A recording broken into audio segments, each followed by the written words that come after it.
Top quality और consistent performance के लिए सिर्फ सिल्वर पंप नाम याद रखना। ಮಾನವೀಯತೆ ಮರೆತರ ಶೇಷಾದ್ರಿಪುರಂ ಪೊಲೀಸ್ ಠಾಣೆಯ ಸಿಬ್ಬಂದಿ ಅನ್ನೋ ಪ್ರಶ್ನೆ ಈಗ ಮೂಡ್ತಾ ಇದೆ.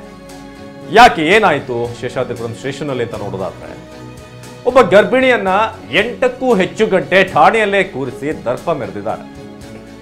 ರಾತ್ರಿ 10 ಗಂಟೆವರೆಗೆ ಠಾಣೆಯಲ್ಲೇ ಇದ್ದಂತ 4 ತಿಂಗಳ ಗರ್ಭಿಣಿ. ಬೆಂಗಳೂರಿನ ಶೇಷಾದ್ರಿಪುರಂ ಪೊಲೀಸ್ ಠಾಣೆಯಲ್ಲಿ ಆಗಿರುವಂತಹ ಘಟನೆ. ನಿನ್ನೆ ಇಂಜೆಕ್ಷನ್ ತೆಗೆದುಕೊಳ್ಳೋಕೆ ಆಸ್ಪತ್ರೆಗೆ ಬಂದಿದ್ದಂತ ಗರ್ಭಿಣಿ, ಪತಿ ಜೊತೆ ಕೆಸಿ ಜನರಲ್ ಆಸ್ಪತ್ರೆಗೆ ಆಗಮಿಸಿದಂತ ಗರ್ಭಿಣಿ ಆಧಾರ್ ಪರಿಶೀಲನೆ ವೇಳೆ 18 ವರ್ಷಕ್ಕೂ ಮುನ್ನವೇ ಮದುವೆ ಆಗಿದೆ ಅಂತ ಗೊತ್ತಾಗುತ್ತೆ. 18 ವರ್ಷ ಆಗಿಲ್ಲ ಇನ್ನು ಅಂತ, ಮೈನರ್ ಇದ್ದಾಳಾಕೆ ಅಂತ. ಶೇಷಾದ್ರಿಪುರಂ ಪೊಲೀಸರಿಗೆ ಆಸ್ಪತ್ರೆ ವೈದ್ಯರು ಇನ್ಫಾರ್ಮೇಶನ್ ಕೊಡ್ತಾರೆ, ಈ ತರ ನೋಡಿ ಈ ತರ ಇನ್ನು 18 ಒಳಗಿದ್ದಾರೆ ಅಂತ.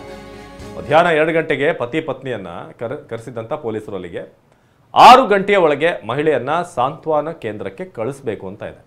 ಆದರೆ ರಾತ್ರಿ 10 ಗಂಟೆವರೆಗೂ ಕೂಡ ಠಾಣೆಯಲ್ಲೇ ಎಸ್ಕೊಂಡಿದ್ದಂಥ ಸಿಬ್ಬಂದಿ, ಮಾಧ್ಯಮದವರು ಹೋದ ನಂತರ ಸಖಿ ಕೇಂದ್ರಕ್ಕೆ ಗರ್ಭಿಣಿಯನ್ನ ಶಿಫ್ಟ್ ಮಾಡಲಾಗಿದೆ. ಅಂದರೆ ಇಲ್ಲಿನ ಪೊಲೀಸರಿಗೆ ರೂಲ್ಸ್ ಅಂಡ್ ರೆಗ್ಯುಲೇಷನ್ ಗೊತ್ತಿಲ್ವಾ?